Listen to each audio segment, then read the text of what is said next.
உமக்கு மேல் ஒருவரும் இல்லையே, எல்லோருக்கும் மேலாக உயர்ந்தவர்.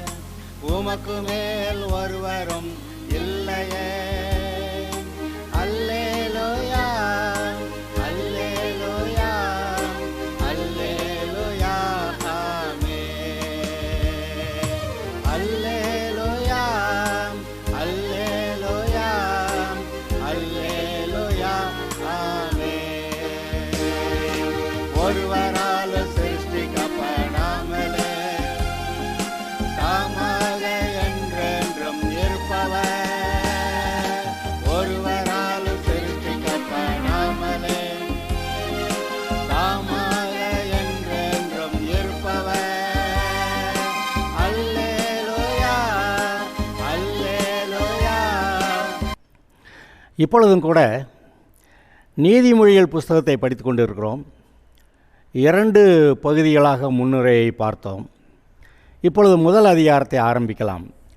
விசேஷமாக நீதிமொழிகள் கட்டளைகளாக வருகிறபடியால் இது மிகவும் பிரயோஜனமாக இருக்கும்.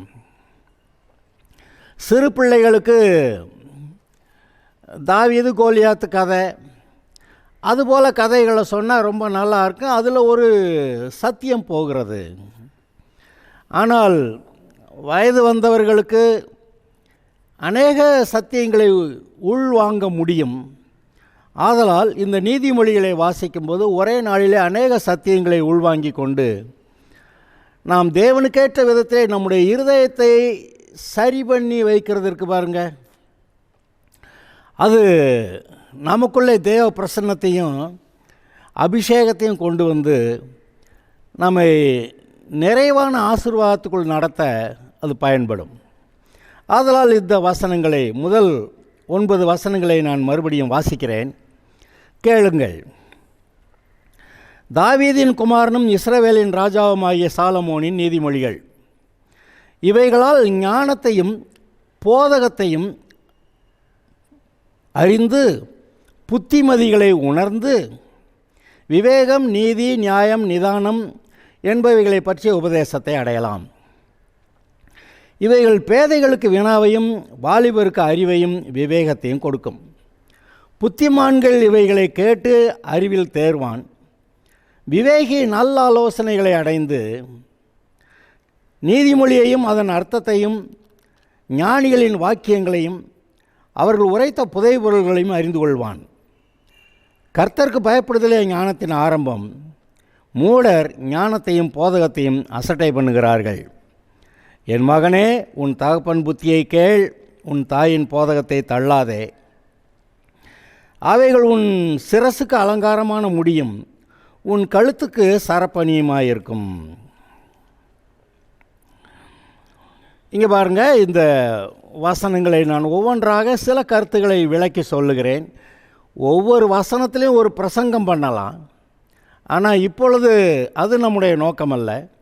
இந்த வசனங்களை விளங்கி கொண்டால் நம்ம எப்போ வேணாலும் அந்த வசனங்களை நாம் அதை பயன்படுத்தி கொள்ள முடியும். 2வது வசனம், இவைகளால் ஞானத்தையும் போதகத்தையும் அறிந்து புத்திமதிகளை உணர்ந்து. இவைகளால் ஞானத்தையும் போதகத்தையும் அறிந்து.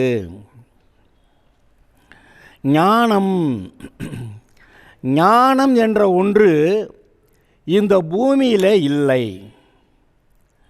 இங்கே பாருங்கள், என்றைக்கு ஆதாம் தேவனுடைய வார்த்தையை மீறி பிசாசுடைய வார்த்தையை கேட்டு அவனுடைய கட்டுப்பாட்டுக்குள் போனானோ அன்று முதல் ஆதாம் மட்டுமல்ல, இந்த பூமி முழுவதுமே சபிக்கப்பட்டது என்று நீங்கள் பார்க்கிறீர்கள்.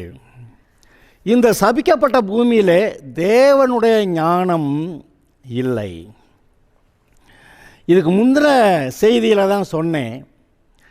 அதாவது தேவ ஞானம் என்று பரத்துக்குரிய ஞானம் என்று ஒன்று உண்டு. அடுத்து இந்த பூலோகத்தில் உலக ஞானம் என்று உண்டு. இந்த உலகத்தார் பேசுகிறாங்க பாருங்கள், ஞானமாக இருக்கணுங்க அப்படி சொல்லுவாங்க. ஆனால் அவர்களிடத்திலே ஞானம் இல்லை. அது என்ன ஞானம்? அவர்கள் பேசுகிறது என்ன ஞானம்? இந்த உலக ஞானம். அதை குறித்து யாக்கோபு புஸ்தகத்தில் நான் உங்களுக்கு வாசித்து காமிச்சேன். அது பேய்த்தனத்துக்கு அடுத்தது, ஜென்ம சுபாவத்துக்குரியது, இந்த செக்ஸ் பாவங்களுக்கு சம்பந்தப்பட்டதாக இருக்கிறது என்று நான் காட்டினேன். ஆக இந்த உலகத்தில் உலக ஞானம் அல்லது பேய்த்தனத்துக்கு அடுத்த ஞானம் என்று இதுதான் இருக்கே ஒழிய, உண்மையான ஞானம் தேவனிடத்தில் இருக்கிறது. அது பரலோகத்தில் இருக்கிற தேவனிடத்தில் இருக்கிறது. அப்படியானால் இந்த பரலோகத்தில் இருக்கிற ஞானம் அவரிடத்திலிருந்து மட்டும்தான் வரும். அவர் இந்த வேத வாக்கியங்களை எழுதி கொடுத்திருக்கிறார். இதை வாசித்து இதை உங்களுடைய இருதயத்தில் நீங்கள் அங்கீகரிக்கும் போது அந்த தேவ ஞானம் அவ்வப்போது இந்த வசனங்களை கொண்டு ஆண்டவர் உங்களுடைய உள்ளத்தில் பேசுகிறாரே, அதுவே தேவ ஞானமாக இருக்கிறது. நாம் ஒன்றும் புதுசாக ஒரு ஞானத்தை கண்டுபிடிக்க முடியாது. நாமளாக ஞானத்தை கண்டுபிடிக்க முடியாது. இந்த உலகத்துக்கிட்ட ஞானம், அதாவது தேவனுக்கேற்ற அந்த பரத்துக்குரிய ஞானம் இல்லை. இவங்க சொல்லுவாங்க ஞானம் என்று. அது பேய்த்தனத்துக்குரியது, ஜென்ம சுபாவத்துக்குரியது. ஜென்ம சுபாவம்னா என்ன? ஆதாம் அவனுடைய சந்ததி அவர்கள் பாவத்துக்குள்ளானவர்கள். ஆதலால் அவருடைய சந்ததிகள் பாவிகளாக பிறக்கிறார்கள். பாவிகள் என்ன செய்வாங்க? பாவம்தான் செய்வாங்க. ஆனாலும் சில காரியங்களை ஏதோ அந்த சூழ்நிலைக்கு சரியாக செஞ்சு நம்ம தப்பிச்சுக்கலாம் என்று சொல்லி ஒட்டுமொத்த பாவத்தில் இருக்கிறவர்கள் அவ்வப்போது சில பிரச்சனைகளை தவிர்த்து கொள்ளுகிறதற்காக இந்த உலக ஞானம் என்று ஒன்று வைத்திருக்கிறத அதை பயன்படுத்துவார்கள். ஆக இங்கே பாருங்க, இந்த நீதிமொழிகள் புஸ்தகத்தை வாசிக்கும்போது இவைகளால் ஞானத்தையும் அறிந்து, தேவன் பரலோகத்திலிருந்து வருகிற அந்த ஞானத்தை நீங்கள் அறிந்து, போதகத்தை அறிந்து, ஞானம் அடுத்து போதகம். இப்போ நமக்கு சிறு பிள்ளைகளுக்கு போதனைகள் கொடுக்கப்படுகின்றன. சபையிலே போதனை கொடுக்கப்படுகிறது. எந்த போதனை கொடுக்கப்படுகிறது? சிறு பிள்ளைகளுக்கு ஸ்கூலில் பாடத்தை குறித்து போதனை கொடுக்கப்படுகிறது. அது மாத்திரமல்ல, பெற்றோர் தாய் தகப்பன் தாம் பிள்ளைகளை ஒரு ஒழுக்கமான ரீதியிலே வளர்ப்பதற்காக போதனை கொடுக்கிறார்கள். ஆனால் சபையில் நீங்கள் பார்த்தீங்கன்னா தேவனுடைய வசனங்களை கொண்டு இங்கே பிரசங்கம் நடக்கிறபடியால் தேவ ஞானம் இந்த போதகத்து மூலமாய் இங்கே கேட்கிற யாவருக்கும் உண்டாக வாய்ப்பு இருக்கிறது. பார்த்தீங்களா? ஆதலால் சபையிலே பிரசங்கம் என்று சொல்வார்கள். சரி, ஆனால் அதில் என்ன பிரசங்கிக்கப்படுகிறது? தேவனுடைய வார்த்தை. இந்த பைபிளில் இருக்கக்கூடிய தேவனுடைய வார்த்தை. அவ்வப்போது தேவன் உங்களோடு கூட பேசுவார். காலையில் எழுந்திரிச்ச உடனேயே நீங்கள் பைபிள் வாசிக்காமையே ஏதோ ஒரு யோசனை உங்களுக்கு வருகிறது. கர்த்தர் ஏதோ ஒரு சின்ன பாடல் பல்லவி மூலமாக ஏதோ ஒன்று பேசுகிறாரு. அல்லது மற்றவர்கள் ஏதோ வாசித்து பேசி கொண்டிருக்கும்போது ஏதோ ஒரு வசனம், ஒரு வார்த்தை உங்களுடைய உள்ளத்தில் கர்த்தர் பேசுகிறதாக உண்டாகும் பாருங்க. அப்படி பைபிள் வாசிக்காமல் இருக்கும்போதே அநேக சமயங்களில் கர்த்தர் நம்மகிட்ட பேசுகிறாரு. விசேஷமாக காலையில் விழித்து எழுந்த உடனேயே அநேக காரியங்கள் கர்த்தர் பேசுகிறத நீங்கள் கேட்கலாம். ஆனாலும் சிஸ்டமேட்டிக்காக நாம் அநேக அந்தந்த நாளிலே தேவன் பேசுகிற வார்த்தைகளை கேட்க வேண்டுமானால் நீங்கள் வேதத்தில் ஏதோ ஒரு பகுதியை வாசிக்க வேண்டும். ஏதோ ஒரு பகுதியை நீங்கள் தேவையான அளவுக்கு நீங்கள் வாசிக்கும்போது ஏதோ ஒரு வசனமாவது உங்களுடைய உள்ளத்தில் அது பேசும். உங்களுடைய சூழ்நிலைக்கு ஏற்றாற் போல நீங்கள் எதிர்கொள்ள போகிற பிரச்சனைகள், எதிர்ப்புகள் அல்லது சந்தோஷங்கள். பாருங்கள், பல சமயத்தில் எதிர்ப்புகளை காட்டிலும் சந்தோஷங்கள் தான் நம்மளை சிக்கலில் மாட்டி விட்டுறது. அந்த பிரியாணியை சாப்பிட்டு நல்லா சந்தோஷமாக சில குடியார பயல்களோட பேசிக்கிட்டு இருந்தோம்னா அவங்களோடையும் அந்த சந்தோஷம் நம்மளை எங்கேயே மாட்டி விட்டுரும். நிறைய சந்தோஷம் வந்துருச்சுன்னா கர்த்தரை பற்றி கவலை இல்லாமல் எதையாவது செய்ய தோணும். பாருங்கள், எல்லா சூழ்நிலைகளிலும் நீங்கள் எதிர்கொள்ள போகிற அந்த சூழ்நிலைகளிலே நீங்கள் எப்படி நடந்து கொள்ள வேண்டுமென்று ஆண்டவர் உங்களிடத்தில் அன்றன்று பேசிவிடுவார். காலையில் எழுந்தவுடனே பேசிடலாம், அல்லது நீங்கள் வேதத்தை வாசிக்கும்போது பேசுவார். ஆதலால் இங்கே பாருங்கள், இவைகளால் ஞானத்தையும், ஞானம் சொன்னேன், பூமியில் ஞானம் கிடையாது, அது பரத்திலிருந்து தான் வரணும். அவர் பேசும்போது ஞானம் வரும். அவர் தனியாகவும் பேசுவார், இந்த வேத வாக்கியங்கள் மூலமாகவும் பேசுவார். ஞானத்தையும் அறிந்து போதகத்தையும் அறிந்து, போதகம் தான் உலகத்தார் போதகம் இல்லை, ரொம்ப அவர் ஞானிங்க, அவர் இந்த உலக அனுபவம் உள்ளவருங்க அப்படின்னா அது இந்த ஞானம் இந்த உலகத்தை பற்றி பேசலை. தேவன் கொடுக்குற போதனைகள். சிறு பிள்ளையாக இருக்கும்போதே பிள்ளைகளுக்கு நாம் சண்டே கிளாஸ் மூலமாக ஏதோ சில கருத்துக்களை, தேவனுடைய கருத்துக்களை சிறு பிள்ளைகளுடைய இருதயத்தில் கொண்டு போய் வைக்க நாம் முயற்சிக்கிறோம். பெற்றோரும் செய்ய வேண்டும், சபை அது பங்கை செய்கிறது. ஆதலால் இந்த தேவனை பற்றிய போதனை அங்கே கொடுக்கப்படுகிறது, அவசியமாக இருக்கிறது. இந்த நீதிமொழிகள் புஸ்தகத்தை வாசிக்கும்போது ஞானத்தையும் போதகத்தையும் நீங்கள் அறியலாம் என்று சொல்லுகிறது. அடுத்து புத்திமதிகளை உணர்ந்து, பொல்லாப்பை விட்டு விலகுகிறதே புத்தி அப்படின்னு நீங்கள் யோபு புஸ்தகத்தில் வாசிச்சிருப்பீங்க. ஏதோ ஒரு பொல்லாப்பான காரியமாக புத்தி இருக்கிறவன் அதை விட்டு விலகி போயிடுவேன். புத்தி இருக்கிறவன்னா அறிவு இருக்கிறவன்னு அர்த்தம் இல்லை. அறிவுன்னு சொன்னால் எ கலெக்ஷன் ஆஃப் இன்ஃபர்மேஷன்ஸ், அநேக செய்திகளை எடுத்து கலெக்ட் பண்ணி வச்சுருக்கிறது, அது அறிவு. ஆனால் புத்திங்கிறது ஒரு சிக்கலான, தேவனுக்கு பிரியமல்லாத சூழ்நிலையிலிருந்து நீங்கள் வெளியேறி போகிறது. பொல்லாப்பை விட்டு விலகுகிறதே புத்தி என்று நீங்கள் யோபு புஸ்தகத்தில் வாசிச்சிருப்பீங்க. இவைகளால் ஞானத்தையும் போதகத்தையும் அறிந்து புத்திமதிகளை உணர்ந்து. இன்றைக்கி நிறைய பேர் புத்திமதிகளை கேட்காம இல்லை. பெற்றோர் சில சமயத்தில் புத்திமதிகளை பிள்ளைகளுக்கு சொல்லும்போது அது அவங்க மனசில் தங்கிறதில்ல, அதாவது நல்லது உணரலை. அதனால் அப்படி போயிட்டு அப்புறமேல அங்கே என்னத்தையாவது செஞ்சுட்டு வருவாங்க. அப்போ புத்திமதிகளை உணர்ந்தால் அப்போ எந்த ஒரு ஆபத்தான சூழ்நிலையிலையும், பொல்லாப்பான சூழ்நிலையிலிருந்து கர்த்தர் வெளியேற சொல்லிடுவார், வெளியேறி வந்துடுவாங்க. அப்போ இந்த 2வது வசனத்தில் இவைகளால் ஞானத்தையும் போதகத்தையும் அறிந்து புத்திமதிகளை உணர்ந்து விவேகம், நீதி, நியாயம், நிதானம் என்பவைகளை பற்றிய உபதேசத்தை அடையலாம். விவேகம்னா இருக்கிற சூழ்நிலையிலேயே கர்த்தர் கொடுக்குற அந்த பெஸ்ட்டு கண்டிஷனில் விவேகமாக நடந்துக்கிட்டாங்க. ரொம்ப நெருக்கப்படுகிற, அது ரொம்ப பிரச்சனையான, பலவிதமான சிக்கல்கள் இருக்கக்கூடிய அந்த சூழ்நிலையில் விவேகமாக நடந்து அதை அதிலிருந்து வெளியே வந்துட்டான் அப்படி சொல்லலாம். அப்போ விவேகம், நீதி. நீதின்னா என்னது? நீதின்னா நம்ம பார்வைக்கு நீதி இல்லை, நம்ம ஊர் நீதி இல்லை, அல்லது இந்த குல கோத்திரங்களில் இது எங்கள் நீதி அப்படின்னு சொல்லுவாங்களே அதல்ல. நீதின்னா அது தேவனால் நமக்கு கொடுக்கப்படுகிறது. தேவ நீதி, இந்த உலக நீதி அல்ல. இந்த உலகத்தார் இது நீதி நியாயம்னு ஏதாவது சொல்லுவாங்க. நாம் இந்த ரட்சிக்கப்படாத ஆளுக தங்களுடைய சுய பலத்தினாலே, கெட்டிக்காரத்தனத்தினாலே நீதிமான்களாக முயற்சிக்கிறார்கள். அது அவர்கள் என்னதான் செய்து நல்லவர்களாக தங்களை காட்டிக்கொள்ள முயன்றாலும் அவர்கள் நீதிமான்கள் என்று பைபிள் சொல்லுகிறதில்ல. ஏன்னா மனிதன் தன்னுடைய சுய கெட்டிக்காரத்தனத்தினாலே அவன் நீதிமானாக முடியாது.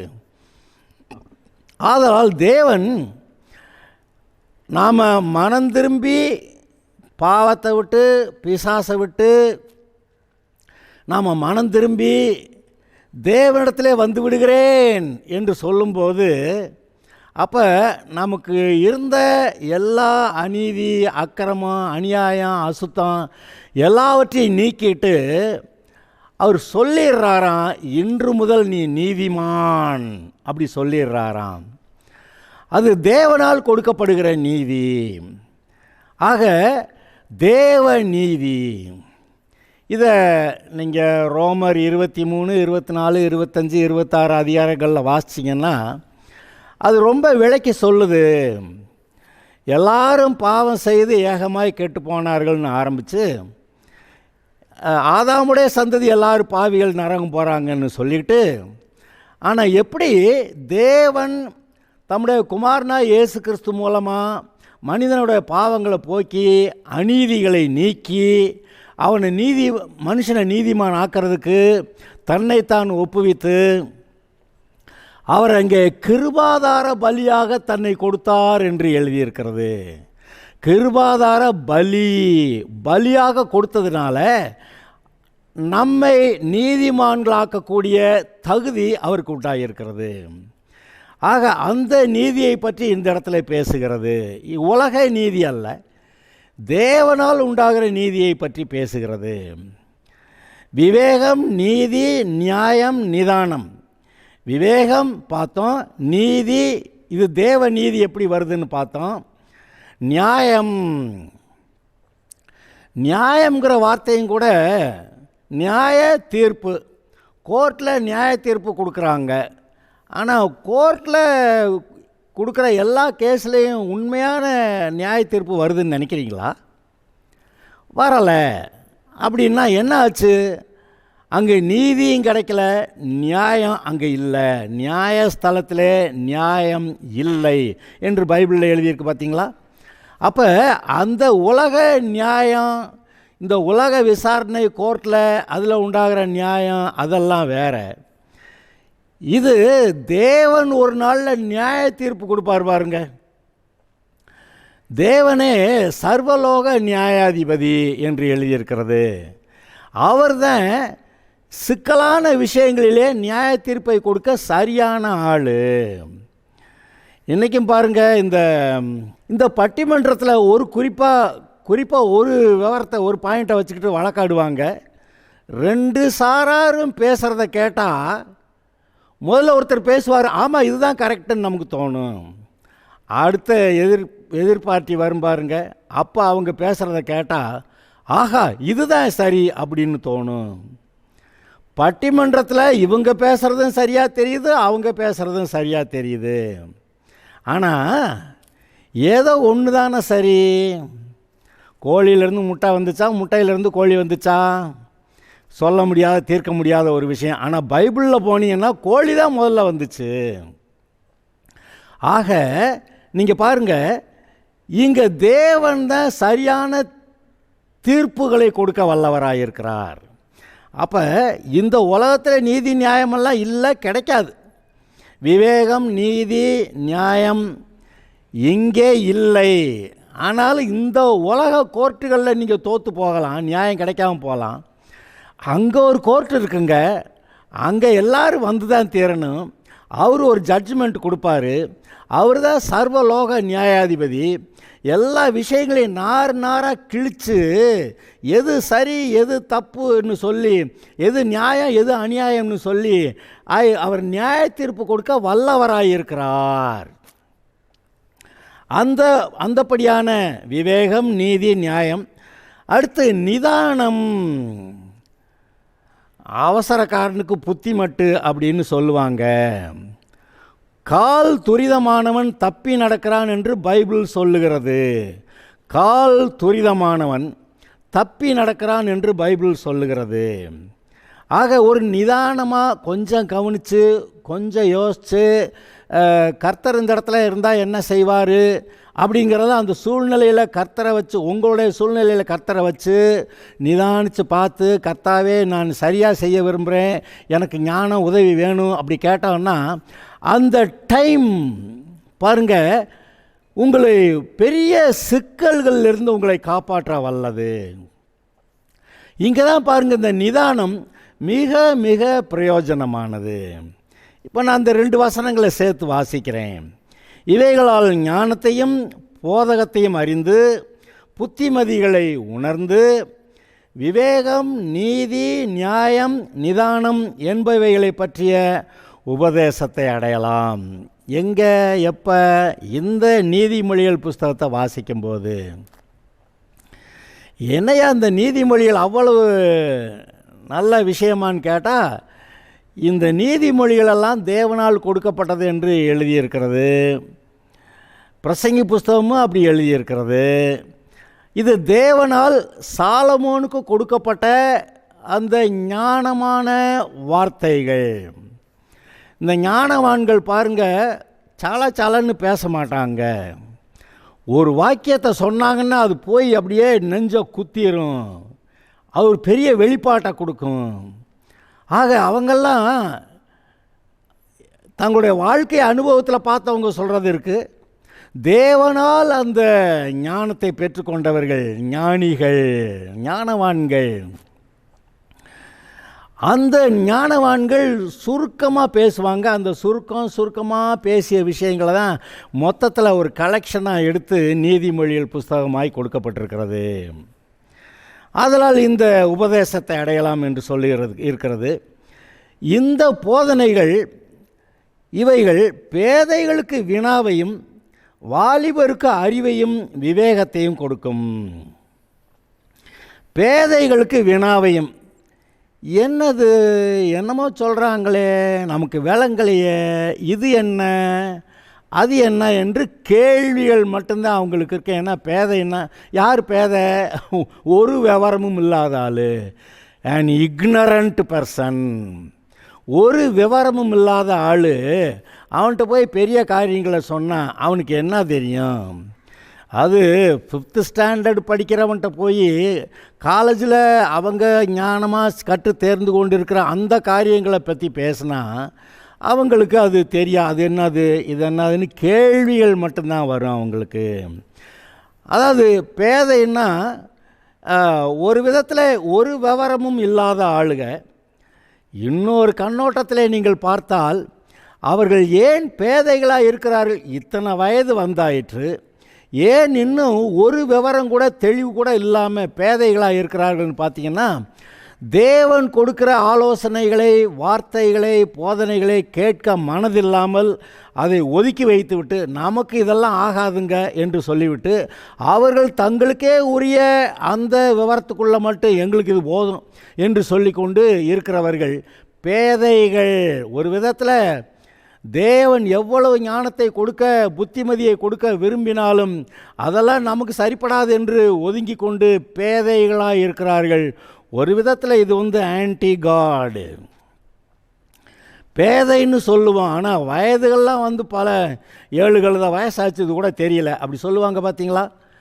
அப்போ அப்படி பேதைகளாக இருக்கும்போது அது ஆன்டி காடு. தேவன் கொடுக்குற ஆலோசனைகளை கேட்க மாட்டேன், எனக்கு முன்னாடி இருக்கிற என்னுடைய பெற்றோர், என்ன முன்னாடி இருக்கக்கூடிய நல்ல மனிதர்கள் சொல்லுகிற விவரங்களை கூட நான் அறிந்து கொள்ள, எனக்கு படித்துக்கொள்ள எனக்கு பிடிக்கலை, அப்படின்ட்டு எனக்கு முடியாது அப்படி சொல்லிட்டு இருந்துருவாங்க. கேட்டிருக்கீங்களா? இந்த பிள்ளைக்கு கணக்கு வராது, இந்த பிள்ளைக்கு இங்கிலீஷ் வராதுன்னெலாம் சொல்லுவாங்க. கேட்டிருக்கீங்களா? தெரியாது வராதுன்னு சொல்லி பேதையாக்கிடுவாங்க. இவைகள் பேதைகளுக்கு வினாவையும் வாலிபருக்கு அறிவையும் விவேகத்தையும் கொடுக்கும். வாலிபர்கள் சிறு பிள்ளைகளுக்கு கொஞ்சம் கொஞ்சமாக போதிச்சுட்டு வருவோம். ஆனால் வாலிப வயது வரும்போது அநேக காரியங்களை ஒரே சமயத்தில் உள்வாங்கக்கூடிய திறமையுள்ளதாக இருக்கிறது இந்த இருதயம், இந்த மனிதனுடைய ஆவி இருக்கிறதே. ஒரு வாலிப வயதுக்குள்ளே வரும்போது அநேக காரியங்களை உள்வாங்கி கொள்ளக்கூடிய திறமையுள்ளதாக இருக்கிறது. இந்த வாலிப வயதில் தான் பாருங்கள், காலேஜில் படிக்கிறாங்க, சயின்டிஸ்டாக போகிறாங்க, அல்லது பல விதமான துறைகளிலே போய் பல காரியங்களை கற்று தேர்ந்து பூமியிலே ஒரு நல்ல வாழ்க்கையை நிர்ணயித்து கொள்ள அவர்களுக்கு முடிகிறது. அது எல்லாமே இந்த வாலிப வயதில் இவர்கள் என்ன செய்கிறார்கள் என்பதை பொறுத்தது. சிறு பிள்ளைகளாக இருக்கும்போதே ஒழுங்காக தான் வரணும், அதில் ஒன்றும் சந்தேகம் கிடையாது. ஆனால் வாலிப வயதில் வச்சுக்க 10th and above 20 years, 10th 10வது கிளாஸ் 15 வயசுன்னு வச்சுக்கோங்க. ஆனால் முதல்லையே 10-12 இப்போ எல்லாம் விவரமாக இருக்கிறாங்க. இருந்தாலும் 20 வயதுக்குள்ளாக இவர்கள் என்ன 10-15 வயசுலேருந்து 20 வயசுக்குள்ள அந்த வாலிபம்னு சொல்கிறோமே, டீனேஜர்ஸ்ன்னு சொல்லலாம். 10, 11, 12, 13, teen, 14, 15, 16, 17, 18, 19, இந்த டீன் வருது பார்த்தீங்களா? அதாவது 13வது வயதிலிருந்து அந்த டீனேஜ் 19 வரைக்கும், 13வது வயதிலிருந்து 19வது வயது வரைக்கும் டீன் ஏஜ்னு சொல்லுவாங்க. இந்த சமயத்தில் இந்த டீன் ஏஜில் இந்த பாலியல் காரியங்களும் இவர்களுடைய சரீரத்திலே செயல்பட ஆரம்பிக்கிறது. செக்ஸ் ஹார்மோன்ஸ் எல்லாம் செயல்பட ஆரம்பிக்கிறது.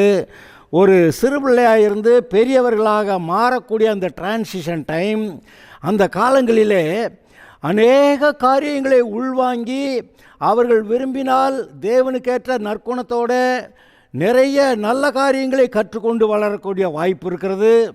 அதே போல் இந்த உலகத்தாரோட சேர்ந்து சீக்கிரமாக கெட்டு போக, இந்த பயாமனோடு சேர்ந்து கெட்டு போயிட்டாங்க அப்படி சொல்லுவாங்க பார்த்தீங்களா. அப்படி உலகத்தோடு சேர்ந்து கெட்டு போகிறதுக்கான அந்த உலக ஞானத்தில் போய் அதுதான் சரி என்று சொல்லிக்கொண்டு பெற்றோருக்கு அடங்காமல் எங்கேயாவது தீரிவாங்க பாருங்க. அது ஒரு ஞானம்தான், அது உலக ஞானம் கரெக்டுன்னு பாருங்க அதை. அப்போ இந்த வாலிப வயதில் அவர்கள் இங்கே பாருங்கள், இவைகள் பேதைகளுக்கு வினாவையும் வாலிபருக்கு அறிவையும் விவேகத்தையும் கொடுக்கும்.